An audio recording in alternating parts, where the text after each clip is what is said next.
Colonel Douglas Macgregor, defense and foreign policy analyst and former advisor to Secretary of Defense and highly decorated combat veteran. Doug, as always, welcome back. Hey, thanks. Well, listen, let's get right into this part here because, wow, I mean, if you've been watching this war since last February, people may be a little surprised to find out that we are in firm control of this, but that's what the President of the United States had to say this morning. The only one that has control of the Strait of Hormuz right now is the United States Navy. We have a blockade that's been infallible. It's a steel wall, and we let people in that we want to let in, and those people come in, and they've been coming in and they're going out. So it's actually open now. We do not let them go into Iran. So, okay, if we have a blockade, it is effective. It's not foolproof, but it is effective at largely stopping Iranian transports out or stuff into Iran. That part is true. But I mean, to say that we're in control of it and that we decide what comes in and what goes out and that it's open, I mean, how do you get by with that now in nearly the 6 month of war? Well, I think we have to say that the traffic is down by a factor of 90% from what it was before the war. Any way you calculate it, that's nothing short of a disaster for the global economy. So if his, principal aim is to somehow or another harm or sabotage or subvert the global economy, I think that's working very well. As far as influencing Iran, there's no evidence that anything we're doing is influencing Iran at this point. And the question is that going to change? I mean, what is happening right now? Because actually, I got one more here from President Trump. I said this morning, it was yesterday. But he's saying, listen, we're kind of taking a low-key approach to this and we're semi-negotiating. They asked for reparations, you might say, or they asked for money for the damage that we've done. I said, that's a good idea. Well, we're going to ask for money for the damage they've done over a 50-year period. The president's new strategy is to inflict maximum economic pain on the country. The Treasury is tightening its grip with more sanctions on the regime. We are low-keying it militarily, adding, we are only semi-negotiating with them. We're just watching Iran with its huge inflation and the fact they have no money. Now, again, the blockade is having a negative effect on Iran, and it is causing inflation and several other things. But is that going to be enough to cause them to have economic hardship before our economic hardship hits harder? I think that's the question, and I think the answer is no. It's going to hit us very hard in the fall, as we've talked about.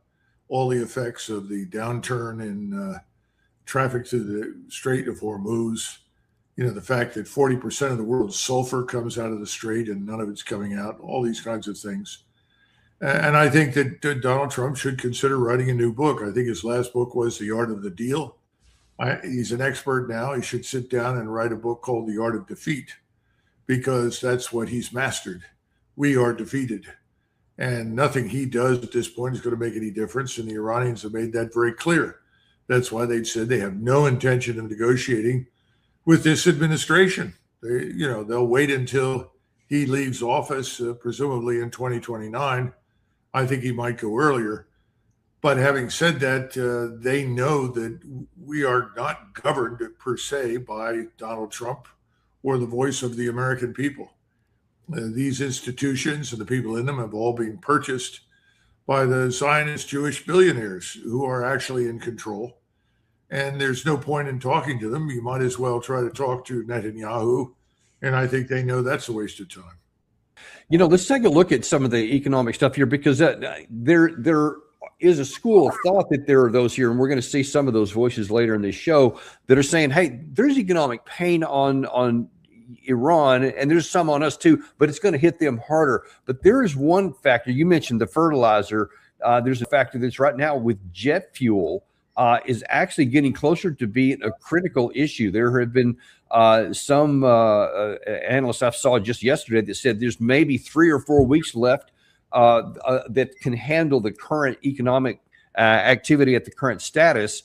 And then they're going to have to start curtailing and cutting out, either dramatically raising the price of airline traffic, and that's everything, not just passengers, but also transport, et cetera. Or they're going to have to start cutting routes because they just physically don't have enough gas or jet fuel at any price. And you see U.S. carriers are also taking a financial hit. That's something that will probably hit before the end of the month. And without the strait being fully open, and that means both sides, that's going to be a problem. How are we going to mitigate that? Well, I don't think we can, frankly, unless we wise up and essentially engage from the war. You know, one of the things I wrote recently was the importance now for the United States, as well as for virtually all the nations of the world, to start building towards resource sovereignty. What we're saying is that access to food, fuel, feed, fertilizer, precious metals and minerals can't depend on distant choke points anymore. The days when the United States Navy secured global seaways are over. I mean, that's the principal defeat. He says the United States Navy is doing a brilliant job controlling the strait. Well, it's parked outside of the strait, far enough away that if it's taken under attack, it has a chance to avoid being struck. What is the U.S. Navy actually doing other than harming the global economy and our own? It certainly isn't helping us in terms of our national security. So I think ultimately what happens in the Gulf is that the non-Western world, Iran and other countries in the region, as well as around the world, will resolve the situation in the Gulf, not us. You know what? You talk about resource sovereignty here. One of the things about Iran is that they are largely self-contained. Is that they have the natural resources they have access here through the northern sea route here. They have lots of farmland, et cetera, where they can grow most of their own food. They have water. They obviously have petroleum resources. So even if you blockade everything, even if somehow you cut all these land routes, which we can't, not even close to having resources to even attempt that, much less succeed, you're not going to strangle them out because they do have a version of resource in sovereignty that others don't have. And that leads to them being able to make statements or demands, I think, like these that they're doing right now, which is basically, we're not going to open the Strait of Hormuz until you correct your behavior, which they define as you must never threaten Iran again, permanently end the war, and with its allies in the region, lift the naval blockade, withdraw forces from the region, completely compensate Iran, and release our foreign assets, which is from the memorandum of understanding, but all up front. Instead of before, there was, I think, only three main things that we had to do: drop the blockade, release sanctions, and then provide frozen funds, which we didn't do. But everything else was supposed to be negotiated. Now they're saying all the things to negotiate have to be up front, or they're not going to open the Strait of Hormuz. And the question is, with that resource sovereignty to whatever degree, is that enough for them to maintain that even with the blockade longer than we can? Well, remember that Iran is a continental, which means that it has support and sustainment coming into it from Russia as well as China. We're a maritime power. Where we do has to go 6,000 miles, largely by ship and secondarily by air. And the bases that we're operating from are no longer bases in close proximity to Iran, which means that we've got that much further to go than we normally would, whether it's to launch strikes or to conduct surveillance or anything else. I think there are a couple of other things that we should mention. You know, there's a quote by Norman Davies, and it's a book about World War II, and it's really worth reading. And it's about it compares what happened during the war between Germany, Russia, or the Soviet Union and ourselves. And when you look at that and you fast forward into the current environment, you understand something. Iran can withstand a lot more damage. Their standard of living is not nearly as high as ours. If it suffers, it's not going to be as acutely felt in Iran as it is going to be felt here in the United States. The other thing is that Iran is in an existential war, much like the Soviet Union and Germany were. We're not in an existential conflict. We haven't even declared war, which is not a minor consideration. Then you've got to add something else. The Houthis inside al-Ansarah have now attacked Saudi Arabia's shipping in the Red Sea. The Saudis aren't moving anything out of Yanbu. They can turn around and destroy Yanbu if they decide to do it. And they can also reach oil infrastructure as well from southern Yemen. So I guess my point is, from a purely strategic calculus standpoint, the Iranians, in Donald Trump's words, hold all the cards, Dan. We don't hold any at this point. And in the meantime, the rest of the world, especially in the Middle East and Southwest Asia, is rearranging itself in real time. You now have this new alliance between Saudi Arabia. I don't want to say alliance, but it's clearly a security alignment between Saudi Arabia, Turkey, and Pakistan. My understanding is that the Egyptians are now under a lot of pressure to join it. And I think there's a lot of evidence that they may well do that. So that means the largest, most powerful Sunni Muslim Arab states, plus the Turks, plus Pakistan, will be aligned against Israel. I mean, absolutely, unquestioningly aligned against Israel, and secondarily against us. And it's not a direct attack on us, but it's a recognition that we've demonstrated we can't protect anybody in the Gulf. And as a result, they're going to form an alliance that's designed to protect them on their own without help from us. So I think this new Turkey, Saudi, Paki, potentially Egypt defense pact is crafted to halt Greater Israel and replace us in the Gulf. And, one of those constraints, you talked about resource sovereignty. We don't seem to even have that because our resources in the military realm are running low. There was an interesting exchange on Fox News yesterday, not in the direction you might think, although some of those are coming, with Dan Hoffman, former CIA station chief that's on a lot of national security issues. And in this exchange here, he's going to use a lot of the buzzwords about how bad Iran is and they're terrible and all this stuff. But listen pretty carefully, because he's going to admit something here, that there is a major shortfall in our military resource and the absence of sovereignty because of our defense industrial base from 10 years ago. Draw the inference that we're pausing on military strikes, perhaps because some of our stocks have been depleted. What I would emphasize from my experience serving in the intelligence community and deployed overseas for years in war zones with the U.S. military, this is not like a water faucet that you can turn on. If we're talking about our defense industrial base, this is something we want to build out. We should have been building out 10 years ago. And so if the Trump administration is doing this now, and Deputy Secretary Steve Feinberg has taken the lead, and that's good because he's had extraordinary experience and success in the private sector, that will be good for 3-4 years down the road. We need to do this, and the Congress needs to be briefed, and they need to be supportive, I think, of what is an astronomically high defense budget, but it looks like it's something that we need to be doing. Now, he also went on to talk about the debt that we have, and I'll talk about that separately because that affects it. But he's admitting here now that, and this is something you've always said, even on our show and in your books, that you want to, the army, the military that you want to go to war with, you had better been starting it 10 years before, because that's how long it takes to bring these things into account. He's talking about just the defense industrial base is 3 years or more away from even having an effect on what's going on now. But Doug, we just talked about, we've got 3 or 4 weeks to make some kind of a decision here, or we're going to be in a world of financial hurt. Well, Hoffman and Feinberg are both Israeli firsters.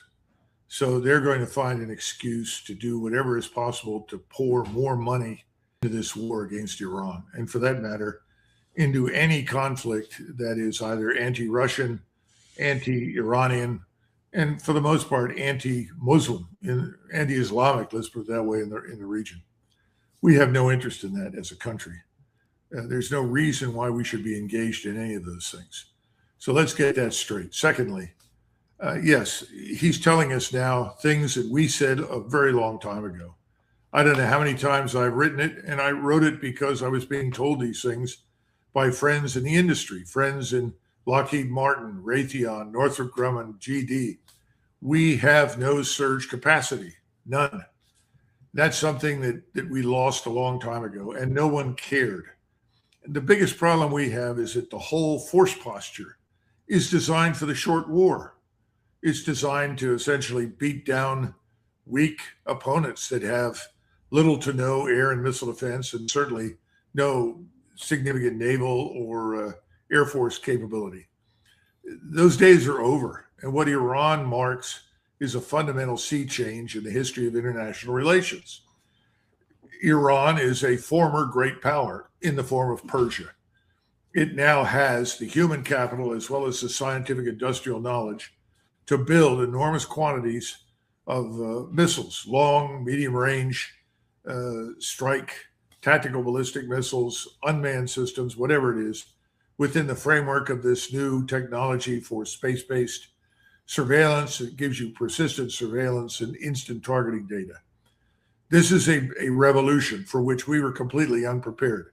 We should have been, because you and others and I have talked about what was done under Surovikin when he established the strategic defense at the end of 2022 that had inflicted such terrible damage on the Ukrainians and made it impossible for the Ukrainians to mass any significant numbers of forces. And whenever they did, they lost them. We paid no attention to that. And we assumed from the outset that Iran was not what it is. Iran was a weak power. Iran was incapable of withstanding the might of the United States military. You know, all this sort of self-congratulatory, narcissistic crap. All of that has fallen short. We should be disengaging. We should be returning home, focused on what's important here, and studying carefully what we need to do for the future. Because right now, we're not really postured in a different way. We haven't fundamentally rethought the structure. We haven't raised any of the critical questions. You know, where do we fight? How do we fight? How do we get there? With whom? And so forth. All of those things had to be answered differently now and from now on. Feinberg's not going to do that. Hoffman certainly won't. Nobody in the administration will. They're all focused on one thing. And this is the problem when everybody says, well, why doesn't Donald Trump simply recognize the futility of continuing and end it? Well, how does he explain that to the people that put him in office? How does he explain that to the people that control the House, the Senate, and the White House? He could explain to them by saying physical constraints prohibit us from doing that without basically committing national suicide. We'll see how that's going to work out. But sticking with this part about here, okay, there's no surge capacity that exists. They've tried to, and it's just incrementally moved out a little bit. But even Hoffman later in that same interview said, listen, even that something in the next 2 to 3 years is going to be hard enough because we already have nearly $40 trillion debt hanging over us, and you just can't keep adding to that without eventually that collapsing on top of us. Or do you think he's wrong? Can we literally just forever keep adding to the national debt? No, we can't. But what people will ask you, and this is where Nassim Taleb, he talks about the black swan, you know, these events. And what he'll tell you is that we have a swimming pool full of black swans right now. We don't know when they're all going to take off, but they're all primed and ready to fly, which means that you could have a number of different kinds of bubbles and collapses in the financial system, the banking system, the treasury markets. We've seen the beginning of this in Japan. We're watching this slow global fracturing and meltdown in the Western financial system. So everybody will say, well, when's it really going to break? When's it really going to hit? And everybody will tell you the same thing. Nobody really knows. But I think most of us, and you know, I'm talking about people that I trust, whether it's someone like Ray Dalio or Luke Roman or Jeffrey Gundlach, Alistair McLeod. I mean, we go down the list. All of these people are very bright, thoughtful analysts, and they say it's coming, and it's coming soon. I would think that President Trump is increasingly aware of that. If he wasn't, he would never have said what he did in Paris. I'm not going to end up like Herbert Hoover. I know the global economy could go into a depression. That's why we must open the strait. Well, obviously, he gets it. He understands. So we're back to the critical question, Dan. Why isn't he responding appropriately? Why is he essentially dragging us into a protracted war? Because people like Hoffman and Feinberg and others in the White House and on the Hill, they want a protracted conflict. They don't understand the consequences for us as a country, let alone the rest of the world. They're only thinking about their interests and Israel's. And their interests and Israel's demand a protracted war. But we can't do it. That's the bottom line.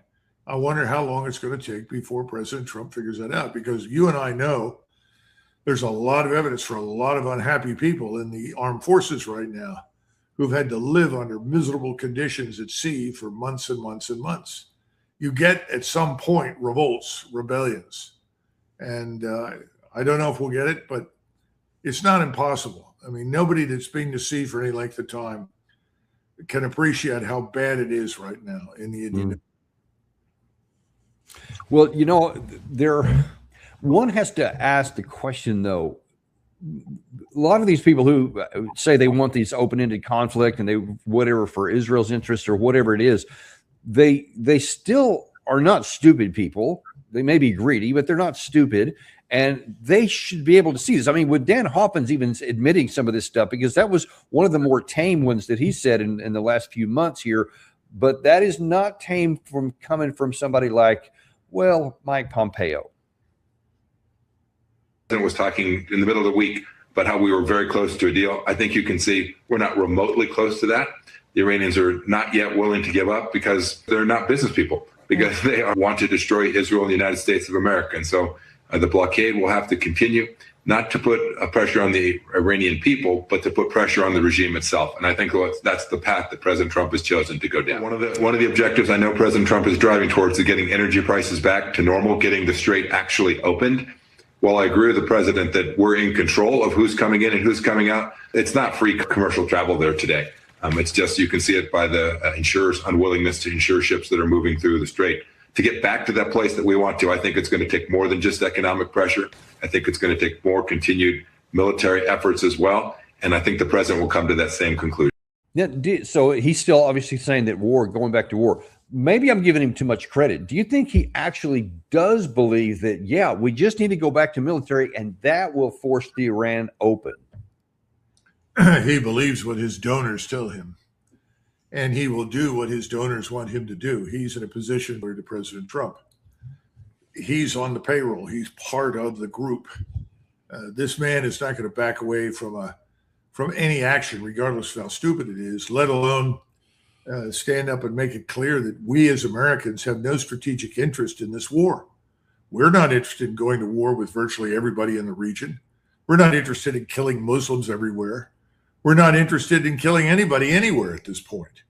There's no reason why we should be. I mean, these are the kinds of people that have been telling us for years, nuclear warheads are on their way in Iran.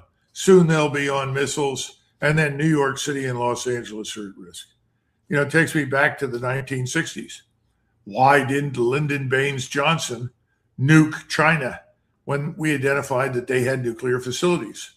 What made China different from everyone else so that he wasn't necessarily concerned about that? And why did Richard Nixon refuse to join Brezhnev in a joint Soviet-American strike against Chinese nuclear development? I mean, why not? Because it's insane. You don't precipitate wars over nuclear weapons and with nuclear weapons. You don't do it. If you do, it will lead to a larger conflagration. Now, the one thing we can say with absolute certainty is that all of the demands that Pompeo and the rest of these people have made on behalf of their mentors and sponsors and donors in the Israel lobby, if you want to call it that, they have said repeatedly all sorts of things, all of which were lies, all of which were wrong and made no sense. They're not going to back off from it right now. But none of it makes sense for us. It never did. And we don't need to be part of this. I think that's why the polls reflect what they do. I was talking to a friend the other day who's Jewish, and he said, don't you think these polls that suggest that more than 70% of the American people oppose the war indicate that anti-Semitism is on the rise? I said, well, I wouldn't be surprised if anti-Semitism isn't on the rise for a whole range of reasons right now connected with this government and our foreign and domestic policy. But I don't think that's the issue. I think the real issue is that Americans see no reason for this. They don't buy it. And when this hits them financially and economically over the next several months, it's going to be hell to pay in Washington. It'll be really very interesting to see how people jump off this sinking Titanic that President Trump sadly has made himself captain of, because that's what he's on. That's why I said he's writing the book, The Art of Defeat. It's tragic. It's unnecessary. I think he knows that, but he can't get out.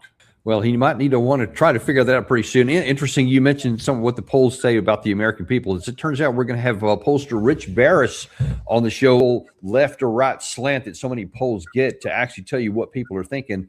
And I think you are aware of what he's going to discuss there. I want to get back to one of the things that Pompeo said there, because it kind of related to what you just said there about how the people, you think that the really people are moving against something else because they see these things aren't necessary. That's why they're turning against this war in historic numbers to this early of a stage than we ever have, I think, even including World War II. I mean, you go all the way back and nothing has been as bad as this one is, and that is including the 2003 Iraq War, by the way.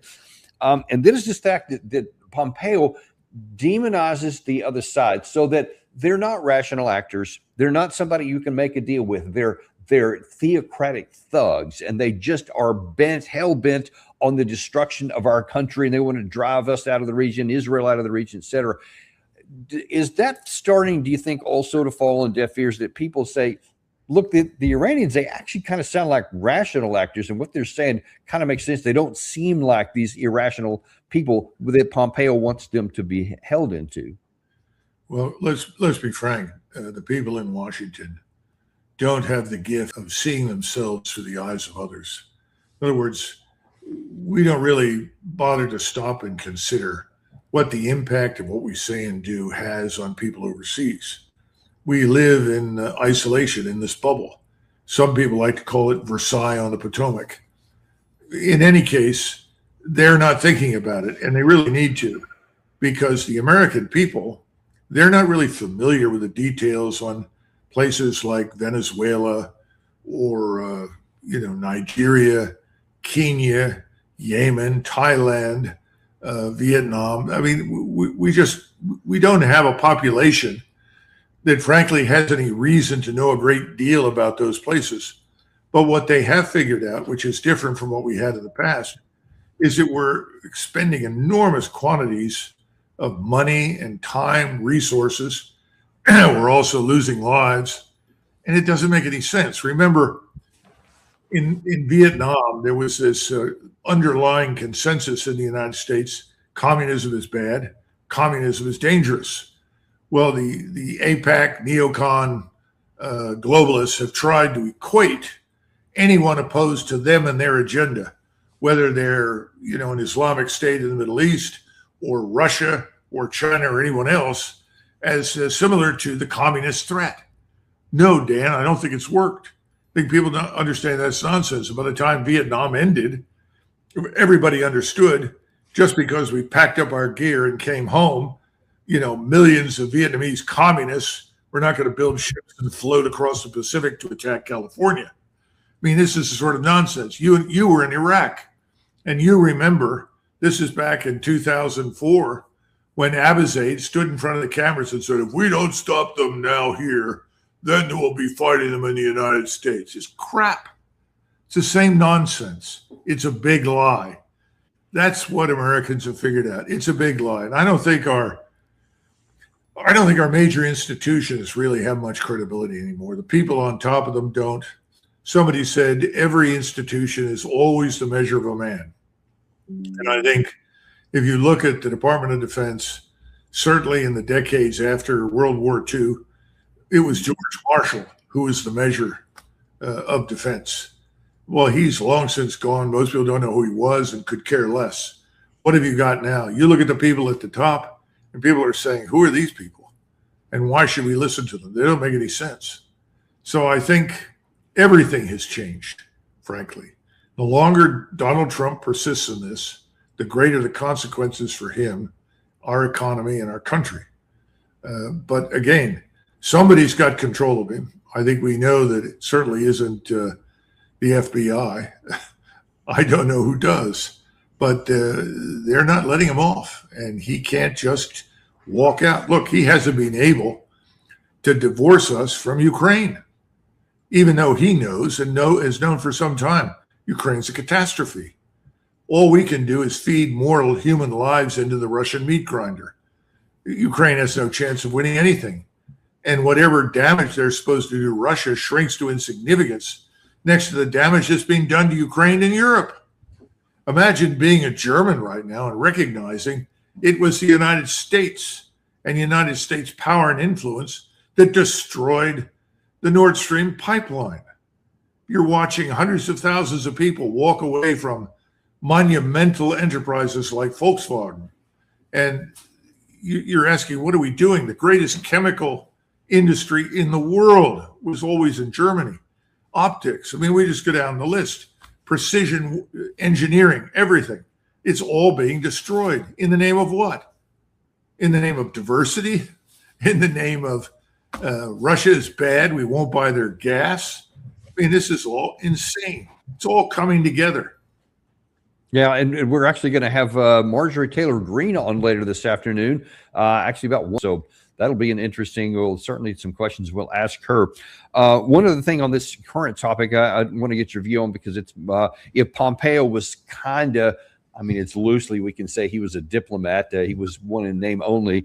But General Jack Keane wants to basically pick up the script that Pompeo is reading from and actually wants to go a little further. I understand the economic pressure, and we talk about it in terms that we're used to dealing with. The amount of revenue they're losing every day, spiraling inflation, currency devaluation, all the things that we look at anybody's economy, and reasonable people would come to the conclusion they can't stand this. They're going to collapse eventually. They're going to eventually bend to our will.